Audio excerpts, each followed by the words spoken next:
You will hear a number of different recordings, and you will have to answer questions on what you hear. There will be time for you to read the instructions and questions, and you will have a chance to check your work. All the recordings will be played once only. The test is in 4 sections. Write all your answers in the listening question booklet. At the end of the test, you will be given 10 minutes to transfer your answers to an answer sheet. Now turn to Section 1. Section 1. Good morning, Visa Office. How can I help you? Good morning. I'd like to apply for a visa to Australia, please. Certainly, sir. I'll just get a form, and then I'll need to take down some details. Okay, here we go. Right. Can I have your name, please? Yes, it's Okamura. Kelly Okamura. And how do you spell that, please? K-E-L-L. No, your family name, please. Oh, sorry. It's O-K-A-M-U-R-A. O-K-A-M-U-R-A. And your address? Apartment 106, Kingston Street, Hawaii. Kingston Street, Hawaii? Yes, that's correct. So you're an American? Actually, I was born in Japan, but moved to Hawaii 6 years ago. And can I have your age, please, Mr. Okamura? I'm 32. And are you married? Yes, I am. My wife's Chinese. And will your wife accompany you to Australia? Yes, she will. In fact, that's the reason we want to go. Her sister lives in Sydney. And do you have any relatives living in Australia? I used to have an uncle, but he died several years ago. Now there's only my sister-in-law and my wife's cousin. So the purpose of your trip is to visit your wife's relatives, am I correct? Well, not exactly. Mainly because I have my own trading company and will be looking for business opportunities. Although I do want to do some traveling as well.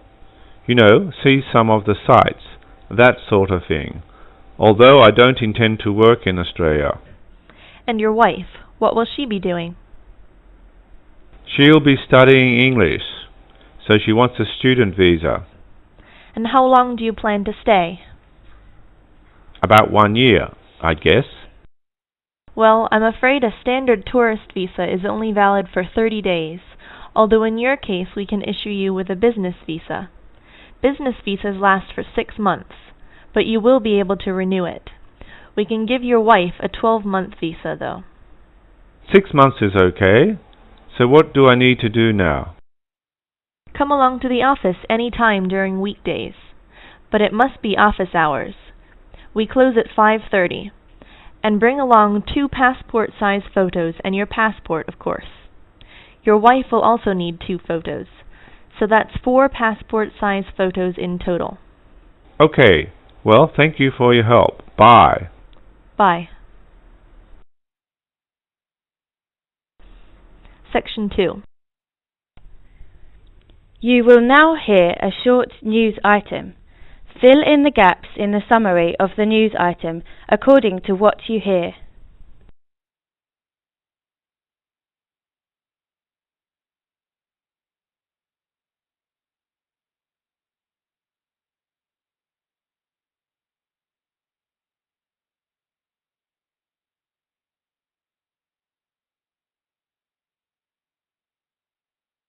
Now listen to the news item and answer questions 11 to 20. The minister responsible declined to make any further statement, and now with more information on the situation in Lytham, we cross to Sophie Roberts at the scene of today's major traffic accident. Good evening. Yes, Kelly.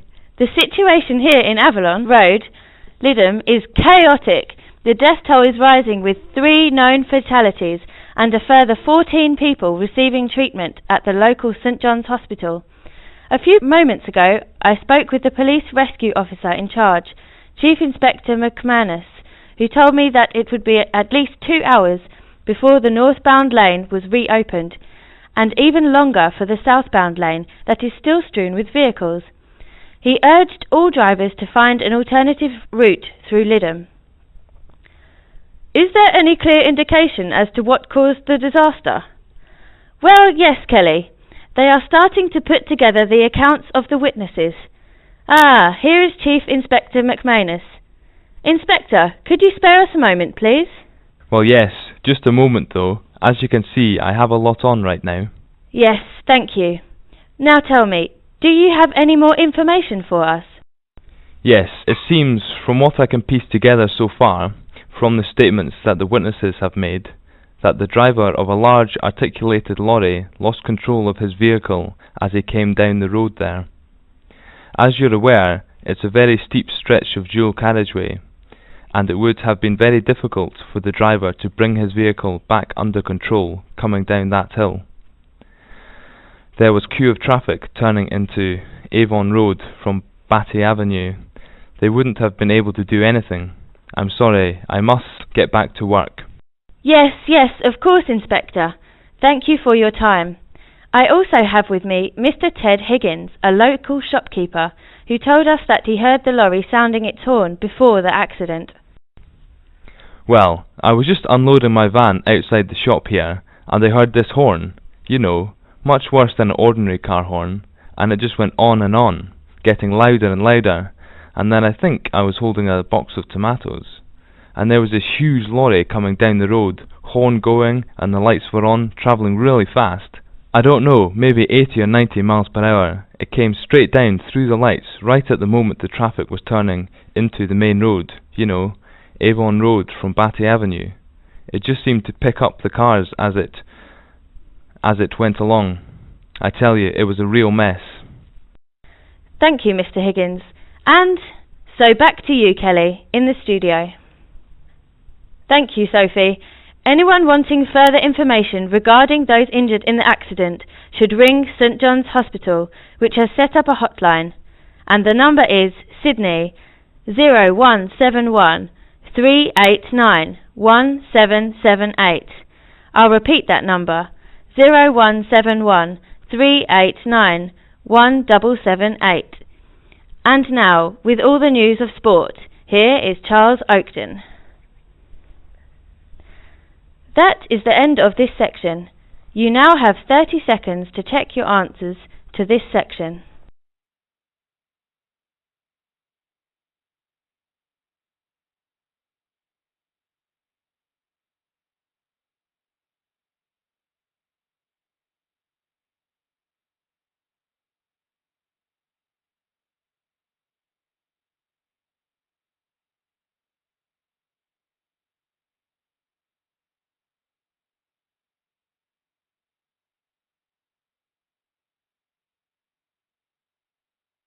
Section 3. Zoe goes to talk to her academic advisor.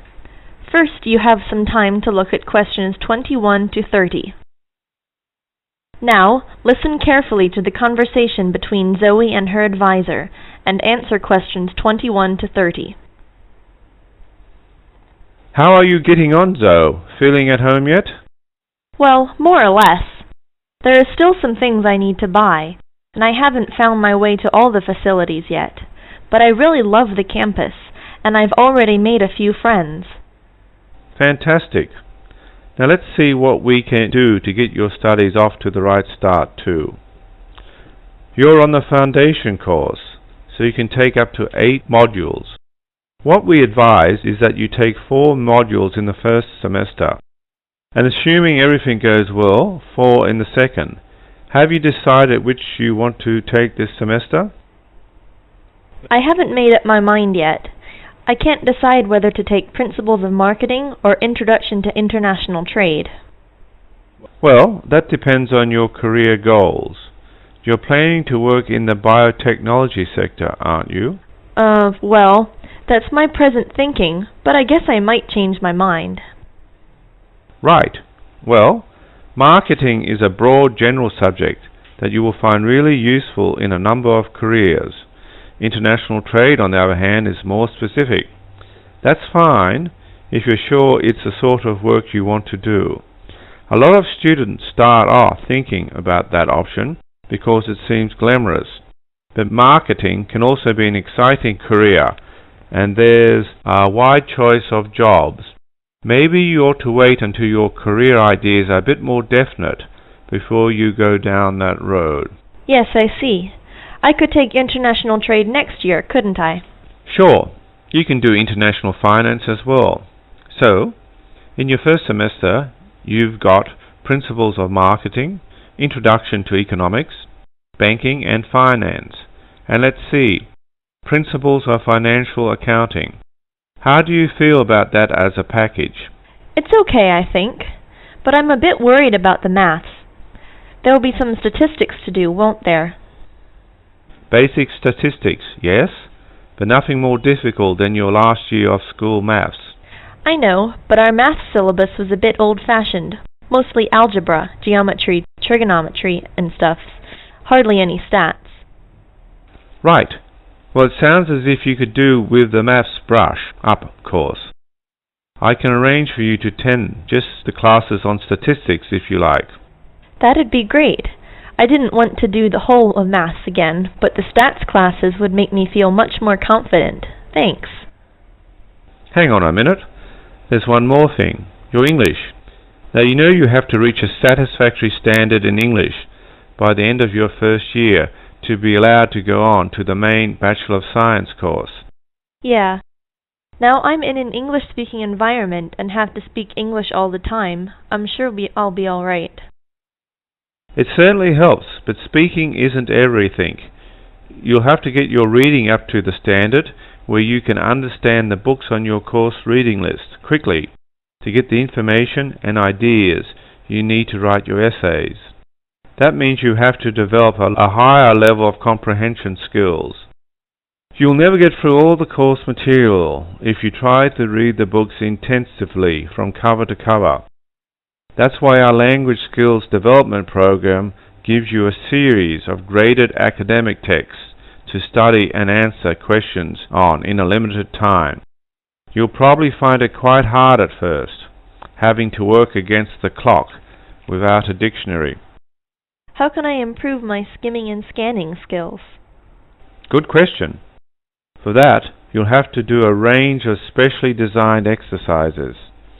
Sometimes these will be from a transparency, a tranny, because that is quite often how the lecture material is presented. Sometimes I think I'll never learn all the vocabulary. English is such an enormous language. I know what you mean. English is the biggest language ever, at least 350,000 words. Even Winston Churchill only knew 60,000, so they say. But as an academic student, you can get a lot of help from the academic word list by Avril Coxhead of Victoria University. That's in Wellington, New Zealand.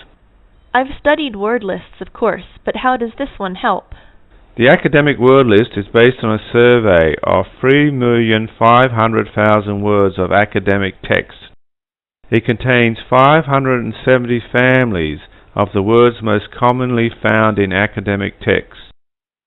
Well, that's apart from the 2,000 most useful words in English. They come in a separate list. You can see copies of both in the library. You said word families. Do you mean words that are similar? In a way, yes. It means all the different grammatical forms of a word are listed together. So you can see the noun, verb, adjective, forms of prefixes, suffixes, and so forth. It'll be clearer when you look at it. Anyway, Avril Coxhead gives you really great hints about how to learn the words, so it shouldn't be too daunting. The trouble is, I tend to forget the words I learn. Well, there are two ways you can tackle that. First, always try to learn the words in a context. Either learn a whole sentence using the word, or learn a phrase that the word typically comes in. We call phrases like that collocations. That's a new one on me. Collocations. I'd better make a note of it. You do that. You can find collocations in most modern dictionaries. Anyway, as I was saying, there's a second study aid I recommend for vocabulary learning. When you get an assignment, take a sheet of paper and write 4 headings. Words I can use, words I can recognize but can't use, words I'm not sure of, words I don't know. Don't bother with the simple words, of course. Then go back after 2 weeks and look at these lists again. Can you move any of the words into a better column? That is the end of section 3. You now have half a minute to check your answers.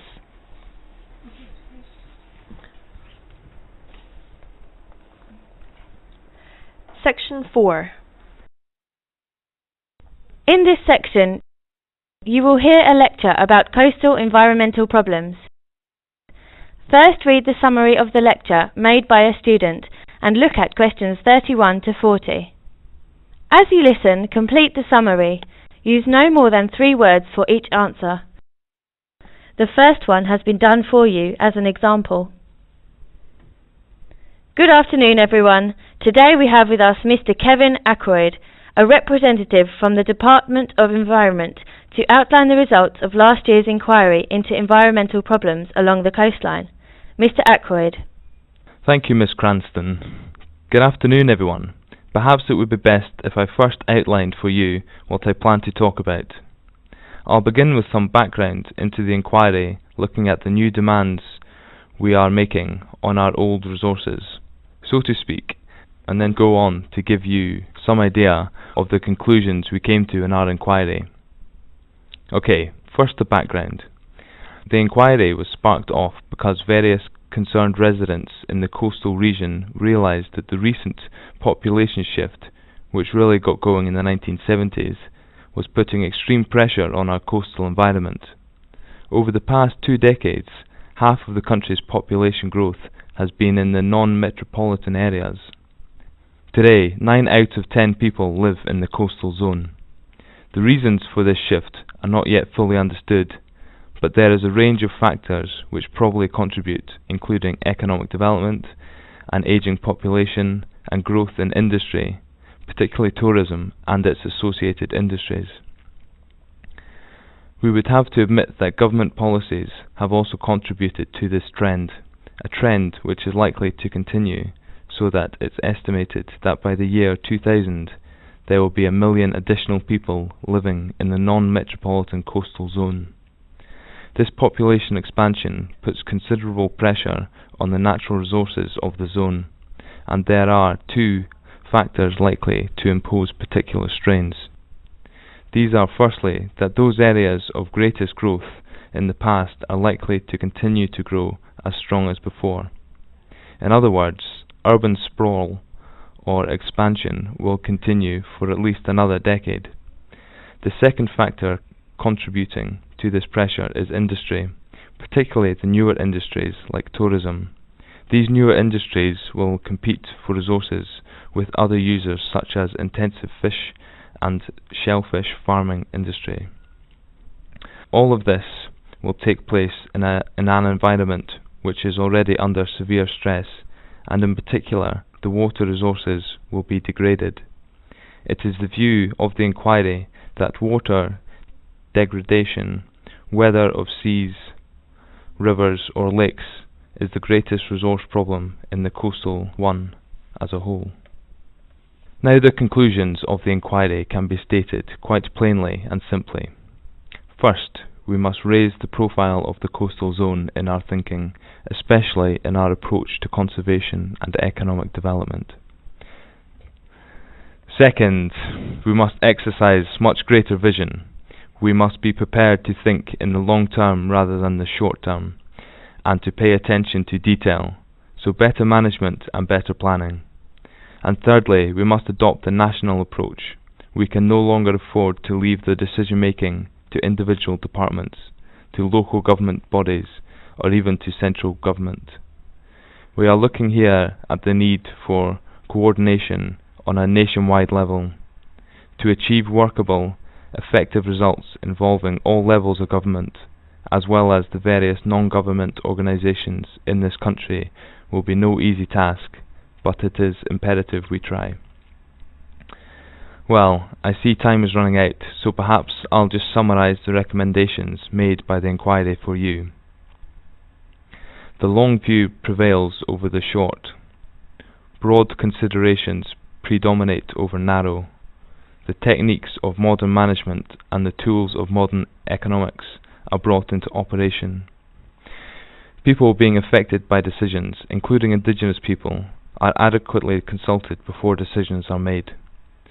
With that, I'll stop and give you the opportunity to ask a few questions.